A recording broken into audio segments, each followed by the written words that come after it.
Hi, folks. Good afternoon to you all. Welcome to Tug Life series webinar on the future of search and AI. I can still see we've got a few people joining.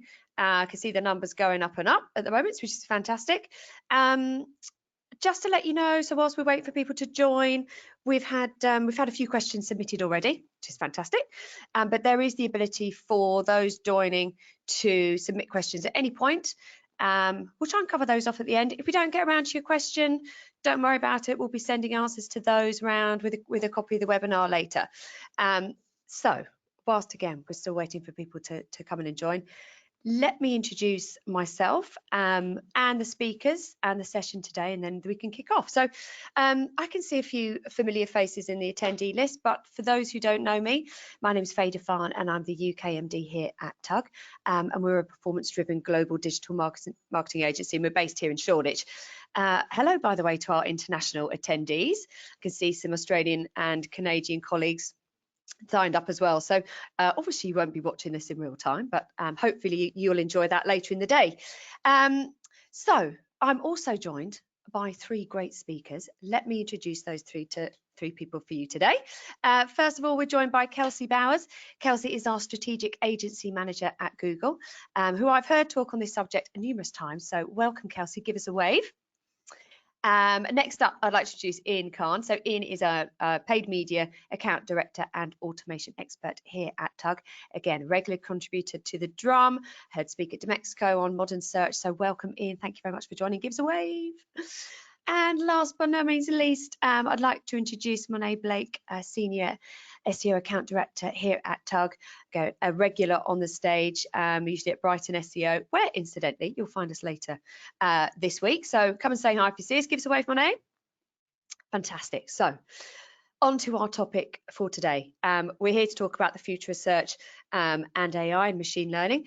And I guess in today's digital age, we live in a world of constant innovation, right? Imagine a world where your devices are not only responding to your voice, but also anticipating your needs as well.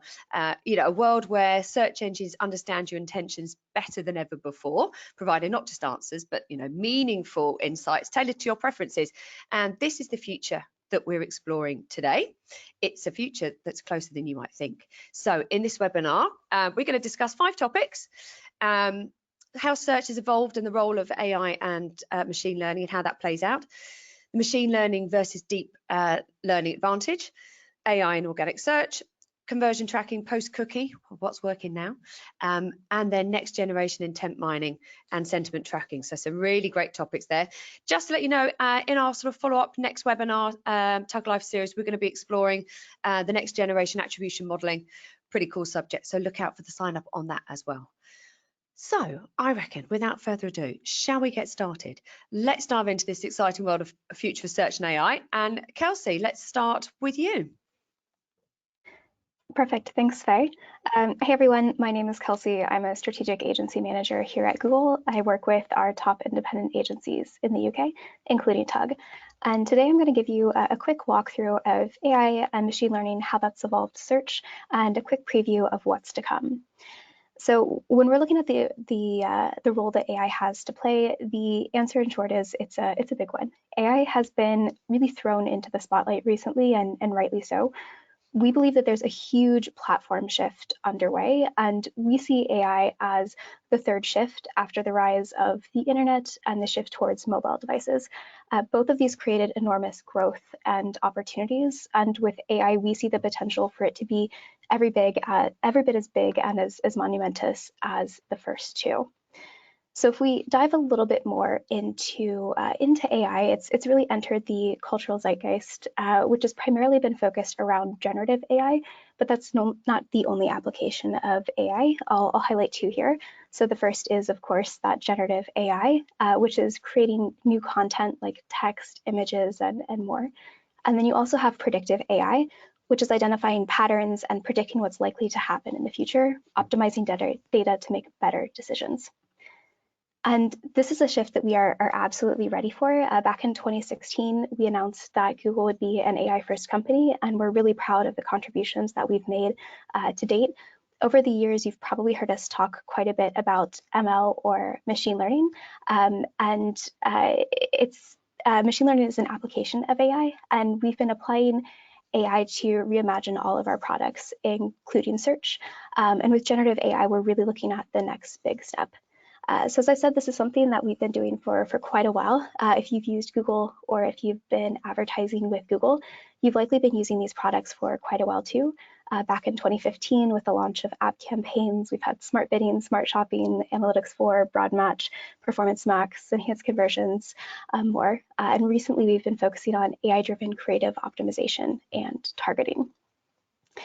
So in talking about an AI, this can seem quite futuristic, but we're already here. In fact, about 80% of advertisers use at least one AI-powered search ads product.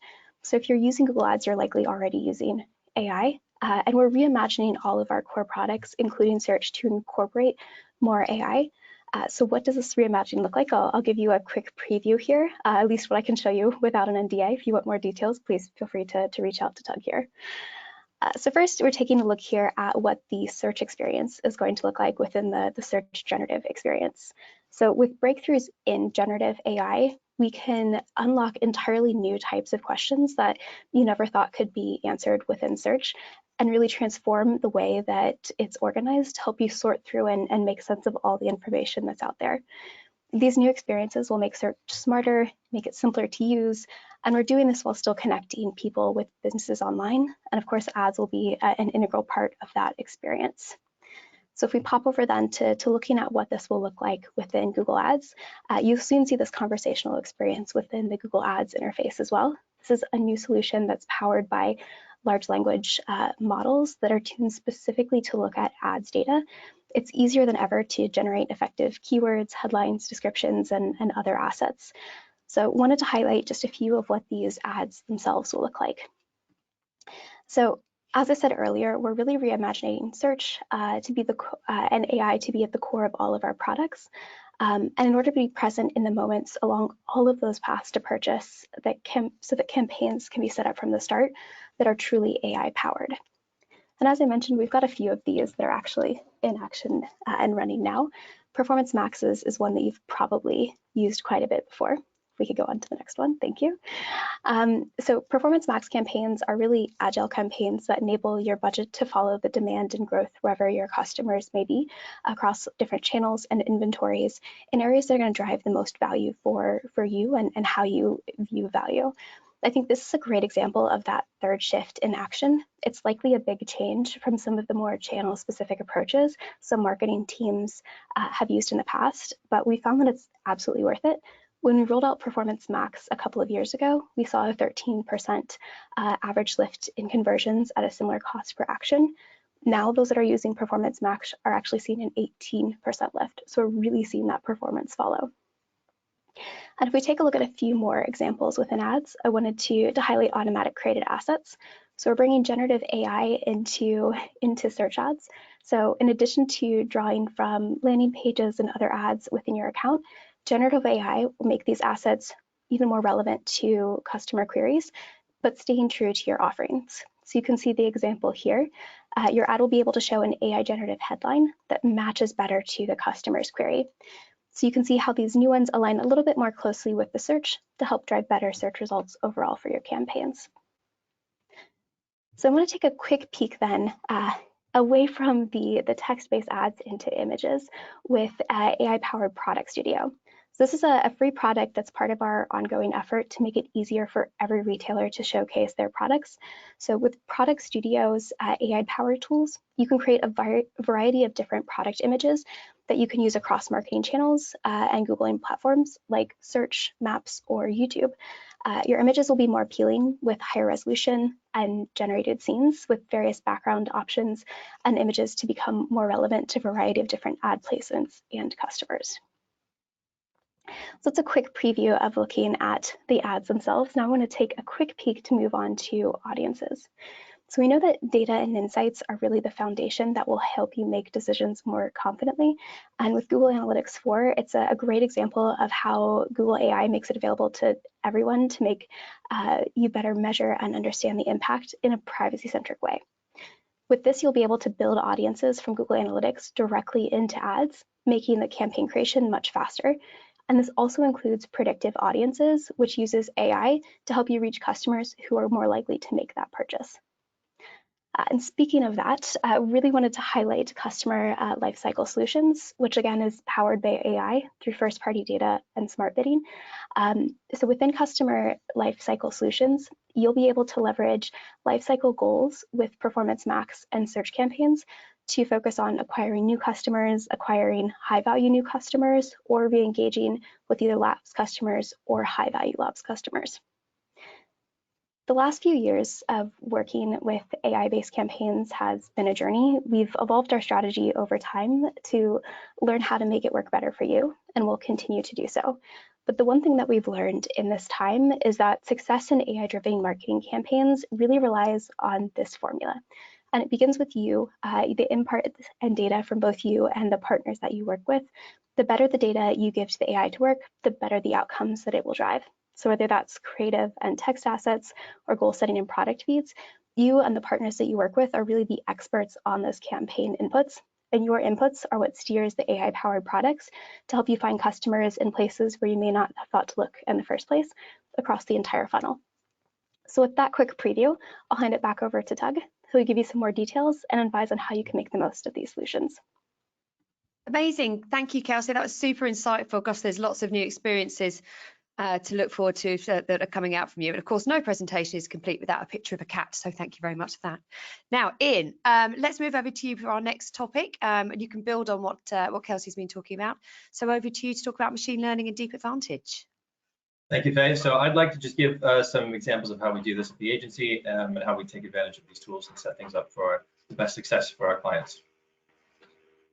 So the first thing I'd like to touch on just really briefly is the difference between traditional machine learning and deep learning. So deep learning is the goal here. In traditional machine learning, there's a human element of setting the definition for what the algorithm should try and learn. So in this example of determining whether an image is a cat or not, there will be an element of a human designing what are the features of a cat so that it can look at a picture and determine is it a cat, is it not a cat, and it can get more efficient at doing that one task over time. Deep learning, on the other hand, it teaches itself how to figure out what those characteristics are. So it looks at millions and millions of images of animals, and it figures out for itself whether or not it is a cat, and it can even go even further and determine what breed of cat. So it's layering on these different types of patterns, and that's what we call the whole neural network, which you may have heard before. And so the goal with what we do with our campaigns is to tap into this deep learning. I think a good example of this is when we look at AI art. I think it's a good example because it also is text-based, so it's similar to what users are doing when they're searching on Google. And we can see in this example, teddy bears working on new AI research on the moon in the 1980s. So the AI has been able to look at millions of different images and determine what it means to be an image from the 1980s, what that should look like. You can see that it's using computers in this image that look like they're from the 1980s. And it's really kind of understood all the nuances here, which would have been impossible for a human to define each individual thing within that query. One thing to note here is that this moon has a moon, so it's not actually 100% perfect. So that's where it comes in for us as the experts and the marketers to use this as a tool to improve our work, but not necessarily to replace what we're doing on a day-to-day basis. So the key things for setting up Google search accounts for our clients and to take advantage and set up for success within this modern search landscape. Here are 6 benchmarks to keep an eye on. So the first one is 3,000 impressions per ad group per week. So if you have an ad group in an ads account and it's getting less than that, then it doesn't have enough data to feed that deep learning algorithm to be as efficient as possible. And the same goes for campaigns and conversions, trying to reach that goal of 10 conversions per campaign per week. So you can already see that this, in order to achieve this, it might require a lot of consolidation of existing accounts that might have a lot more segmentation in them. The other ones are using broad match. So broad match has become a lot more effective in the last couple of years, and especially with the right data being fed back into it is a really, really powerful tool. Removing manual bid adjustments, so things like day parting used to be something that was useful, but now we can rely on the algorithm to adjust those day parting type of bids in real time, 24/7. Avoiding low traffic landing pages, meaning driving the traffic to the most effective pages. Again, this is about consolidating the right data. We don't want to try and send traffic to every single page on the website if there's only a couple that are the really powerful, strong conversion pages. And trying not to use too many landing pages per the ad group, because again, over-segmentation can reduce the efficiency of the AI smart bidding and learning. And so there are 5 key benefits of doing this. So the first one is obviously improved performance of smart bidding and the performance of the accounts through this deep learning. The second is improved scalability and growth. So instead of optimizing manually for a specific point in time, we can now set up the campaigns to be really efficient at scaling up over time. The third is that the optimizations made in the account have quicker and greater effect because they're affecting a smaller, more consolidated account. So it doesn't take as much time for the optimizations to show a positive effect. The fourth is access to real-time user behavioral signals. So this is about intent. This is about going beyond the keyword search itself to look at all these different other factors that can determine whether or not a search and a user is likely to complete a conversion action. And finally, better insights from search data. So in the past, where we may have looked at third-party sources to gather insights to then apply manually to our campaigns, we can now rely on the search data to tell us about the market and the current state of our consumers, depending on things like where are the most efficient locations and the most efficient times of day. And we can share this information within our team and with our clients to improve their marketing across the board. An example of when we've done this with one of our clients, this is Chameleon Theater. They are a modern circus theater in Berlin, and we work with them to help them sell tickets for their theater. And one of the challenges that we face with Chameleon Theater is that often their tickets will sell out, and there's always a time lag between when the tickets sell out and when we are aware of the tickets selling out. And so I'm trying to close that gap and be as efficient as possible with the budget. And smart bidding and machine learning and AI has enabled us to do this really efficiently and in real time. So when we're optimizing for a ROAS and the tickets start to sell out, then the demand decreases, the number of people searching and going to the site and wanting to buy tickets stays the same, but the ability for them to actually be able to purchase on their desired date is no longer possible. And the AI recognizes this and is able to then reduce the amount that we are spending to reduce waste and be as efficient as possible with the budget. And we've seen it almost, when we did this, a 2 times improvement on our ROAS at a 38% reduction in cost. So that's cost savings that we can then use for the future when tickets become available again. Brilliant. Ian, thank you so much. Some really great insights happening there from you. Thank you very much. And it's really good to see a useful application of that. I'm sure lots of people found that really interesting. Don't forget, everyone, if you want to put your questions, any points to our panel, then please do pop them in the questions or the chat function that you see there. But Monet, let's come to you with our third topic, and let's talk about AI in organic search. Over to you.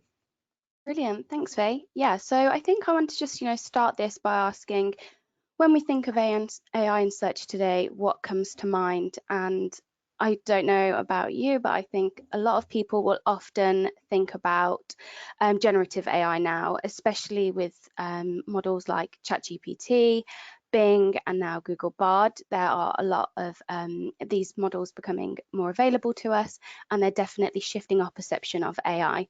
However, AI's integration into the fabric of search goes back a lot further than many of us really realize.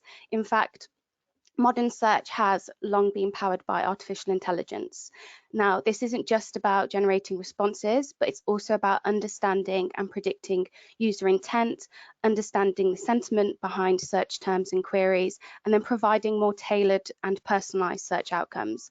And as Kelsey mentioned, for AI to really excel within search and to deliver precise results, it is fundamental that the data we provide it and the contents we are feeding the models are really valuable and very rich as well. Great, so if we actually just start by looking at I guess earlier uses of AI in search, we can take ourselves back to sort of 2019 and look at this example here, which is the first sort of introduction of BERT.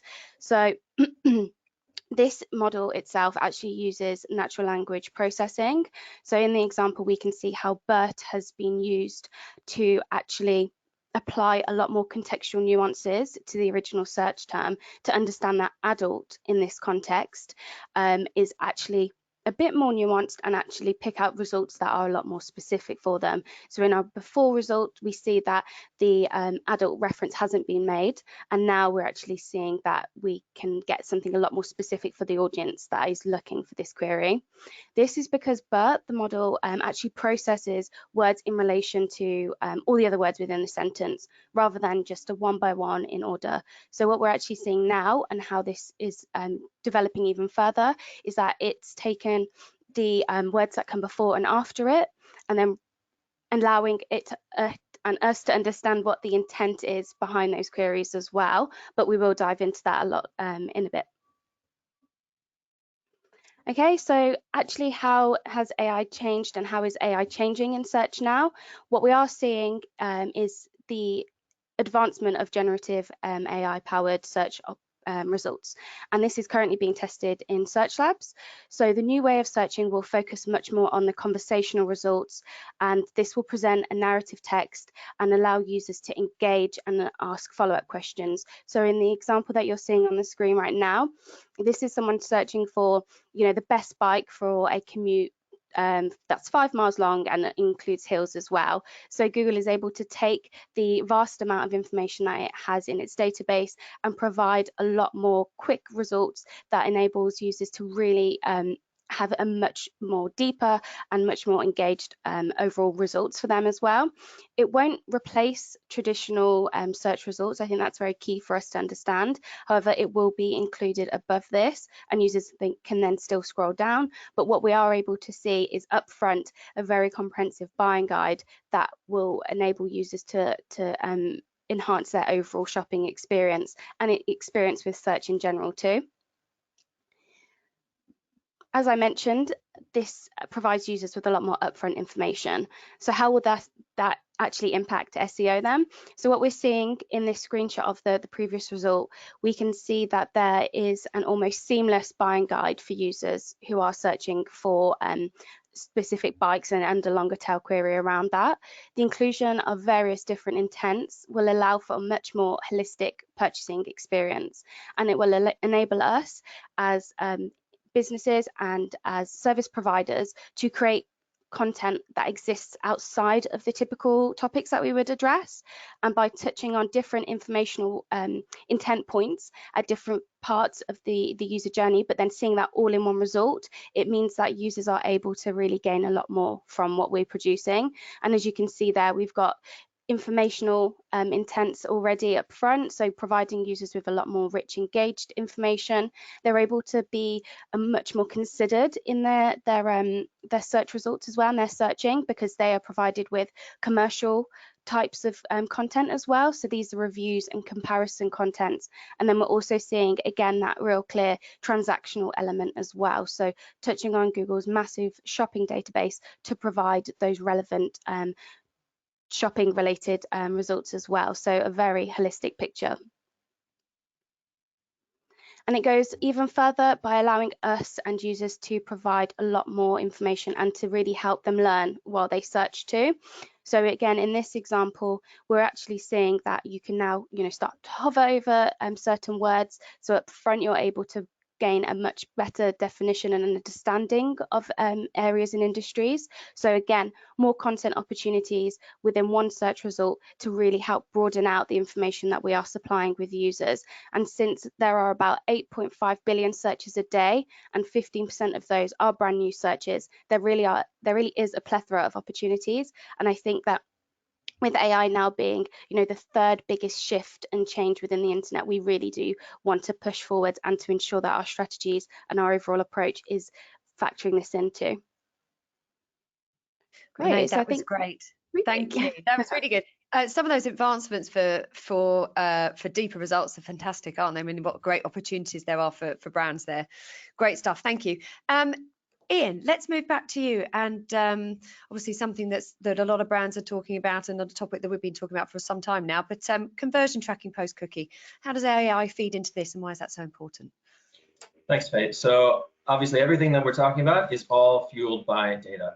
And so it's really important that we take that into consideration as cookies are being deprecated and browsers are blocking cookies, and devices like iOS also block certain tracking. So it's important that we make sure that we're still able to collect all the data that we need to despite this. There are three main things that we work with all of our clients to implement to allow us to take advantage of all of this smart bidding and AI while still making sure that we're helping our clients stay compliant with privacy laws and also making sure that they're not missing any gaps in their data. So the first one is Google Consent Mode. Essentially what this does is it allows us to be able to measure information from users even if they reject cookies on a website. It does that by sending cookieless information without any user information associated with it, so that we can still get an idea of how users are interacting with our clients' websites. The second is server-side tracking. So essentially this will allow the data from advertising campaigns from website interactions to be stored on a server that's owned by the client, and allowing that to be more first-party data, so they don't have to, it doesn't have to be shared with the advertising platforms before it's stored with the client. So that makes it a lot more secure and allows the data to be stored first-party. The third is using the new version of Google Analytics, GA4, which allows us to use all these things in unison and create aggregated model data to allow us to get a better insight into the actual data and the true performance of the website and interactions, even when cookies are blocked. Just a quick another case study from the same client, actually. The reason that I've chosen this again is because, as I mentioned, this is a client from Berlin, and we know that in Germany, the average user is much more concerned with privacy and cookies. And so for this client in particular, they have a much higher rejection rate of cookies. So it's really important for us to work with them to get server-side tracking involved and to measure all of this to reduce any gaps in data. And by doing so, we saw that there was a 30% increase in attributed conversions in Google Analytics. We saw a 50% decrease in the attributable cost per conversion in our Google Ads campaigns. And we saw a 116% increase in average monthly revenue month over month after implementing this. So on the one hand, this is really great to see that we can associate and assign more of the performance to our campaigns, which is great for reporting. It's great to talk to the clients about it and get an understanding of how our campaigns are doing. But on the other side of it, it's more data that Google is able to then measure from performance. So that's more data that's feeding the algorithm, which means better, faster, more efficient growth. Fantastic. Thank you, Ian. Great insights again. Obviously, it goes without saying if we can help anyone with understanding their data or connect their data better or have better understanding of GA4, please do get in contact with us. So back to you, Monet, with our last topic. Next generation intent mining and sentiment analysis. Sounds fantastic. Please let us know. Tell us all about it. Thanks, Faye. Yeah, so as I mentioned in the first section, AI in search actually, is very much aligned with the overall intent within SEO as well. So we know that there's a lot of links between the two, and by understanding how AI is being utilized and how it is being developed to benefit the search results, we as SEOs and as marketers, we can actually help understand and build out strategies that really can tick this box and can really fulfill the needs that we're seeing. So if we just start by understanding sort of intent within SEO. So fundamentally, user intent provides insight into what the users actually want to see, and the searcher, when they're searching for a particular query in Google or Bing, some people, do prefer to use it. So, in any search engine, we are trying to understand the term that they're searching for, and then the content that they need and require to fulfill that search. Now, conventionally, the intent has been sort of grouped into 4 key groups. That will be informational. So as I mentioned before, it's about the user understanding a lot more, looking for how-to guides. It could be that they're looking for long-form articles, but overall their goal is to gain more understanding. Commercial then allows us to provide reviews and comparison-based content. It's when people, particularly within when they're buying and making purchasing decisions, they are comparing different types of products so that they can build out a very robust and make very clear decisions as well when they're searching. We then have navigational. So this really taps into local SEO and looks at a lot of queries that are either location-based or tap into the near me element of search terms and queries as well. And then we have transactional, and this is very much when people's main intent and the reason that they're searching is to buy. So this is where you'll see a lot of shopping and product related results in the page as well. So I think before we actually can fully understand how this has changed, it's really good to provide a bit of an example of what we were seeing and then what we are seeing now. So if we take the sort of search term property in Paris, previous search results would very much align this one for one, and the intent would be mapped to transactional, and we would see a lot of real estate in the results. The main intent behind this type of query would be for somebody looking to buy a property in the area.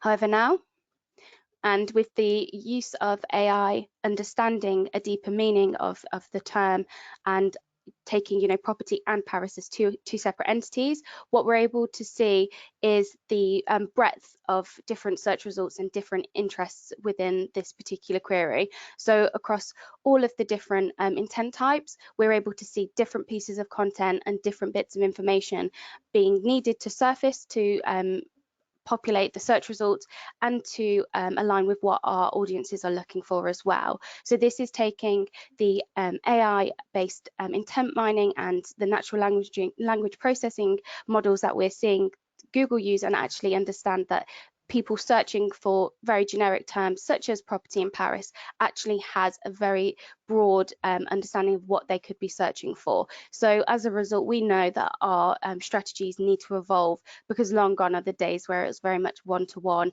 Keywords were the very core of our strategy, and instead now it's very much about broadening it out and focusing on topics too.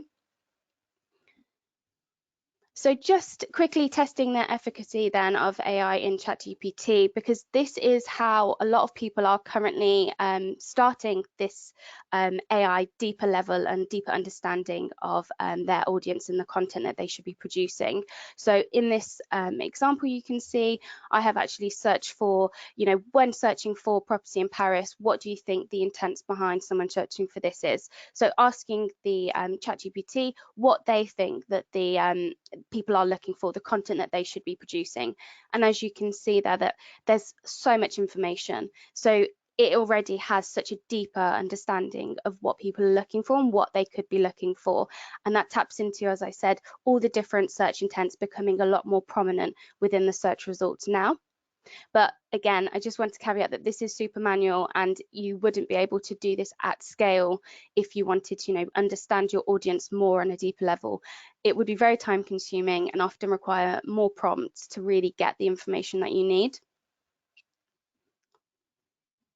So instead, what we have done and how we have been able to utilize AI in our approach and strategy is that we've really started to look at how it can evolve. So in our old strategic approach, we were very much set on just sort of covering off 4 key bases, and there was still the element of AI within that. But a few years ago, we identified that this was becoming a much more prevalent thing within the industry, and that we knew that large language models were going to really help drive how people engage with search results. And as a result, when we think about how we could evolve and develop our strategy, we wanted to really help understand and build out tools that could support the overall strategic approach. And that's why on the right, in our new strategic approach, we have a few different elements that, again, really tap into natural language processing and AI to help build this out. And this is because excuse me, we really want to help highlight the progressive approach to understanding user intent, and that's sort of become the foundation of it all. As I mentioned, traditionally tools very much operated on a one-to-one mapping, where we would have one keyword that would equal one specific search intent, whereas now in our tools, we have this framework that has enabled us to still keep keywords as the foundational input, but they no longer dictate intent in isolation. Instead, we have very much moved beyond this simplistic model. And here is where we're actually starting to, really utilize the technologies similar to those employed by the giants like Google to actually allow us to delve deeper into not just intent, but also sentiment. And then by harnessing these sorts of technologies, we're really able now to better comprehend the nuanced meaning and the emotions behind each search query as well. I think this has been really important to us, and it's continuing to be important to us because we know that by understanding and having a much richer understanding of what searches and what our audiences are looking for, we're able to craft much more effective and overall tailored content strategies. And this really helps to ensure that our clients are actually staying competitive within the search landscape. And that's the real goal here, is to stay relevant, to stay at the forefront of your industry, and to really help ensure that your audiences are getting the most out of search. And to do that, we know that we need really, really strong content to help AI on its way.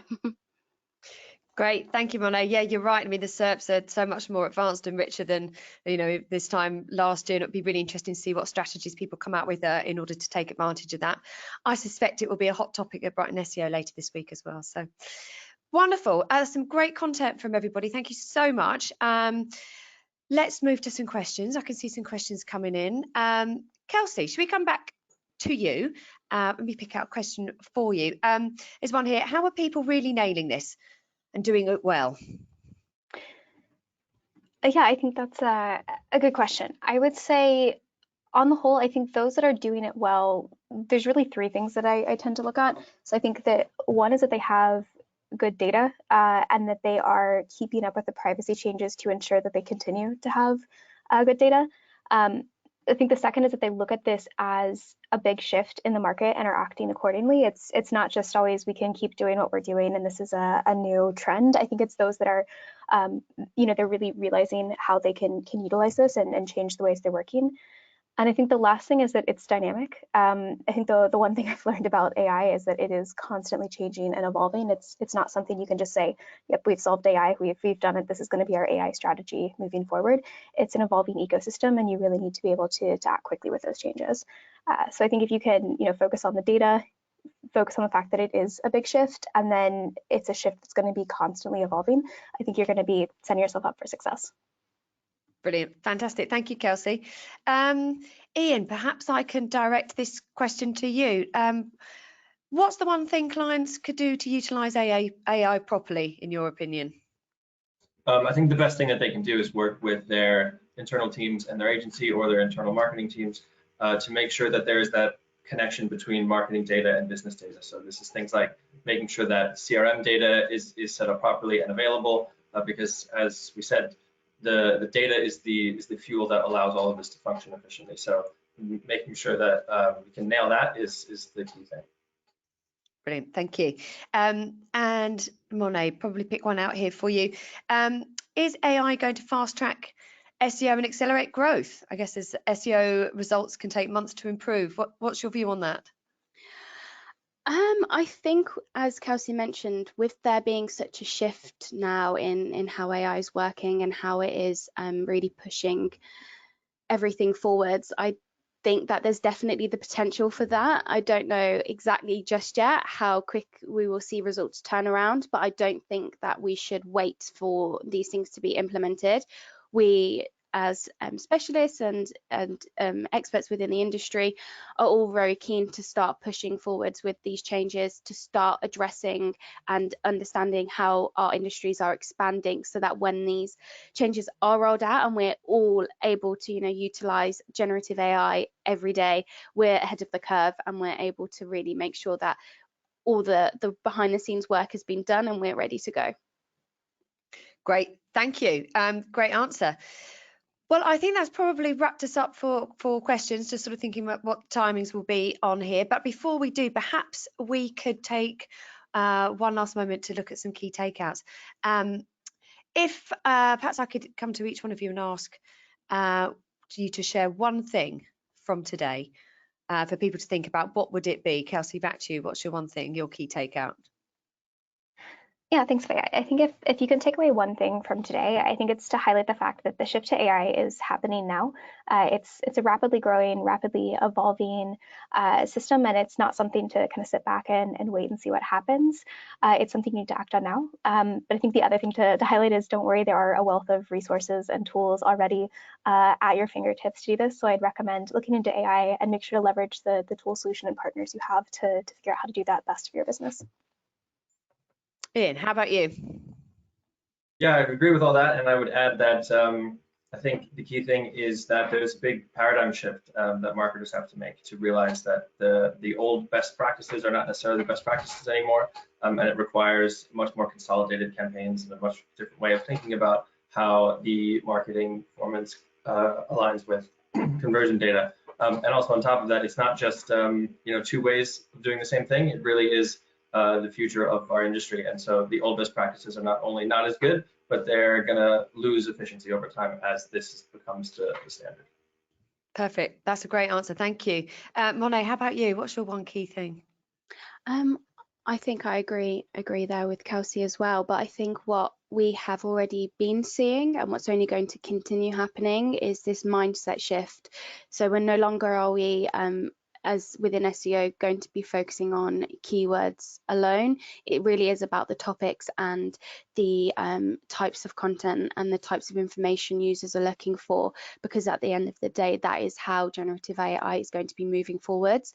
It's going to be able to connect the dots a lot smoother. It's going to be able to make a lot more out of simple, shorter phrases. And if we don't focus on that and we do still really focus only on keywords alone, we're going to fall behind and we're not going to be able to meet the demands of our audiences.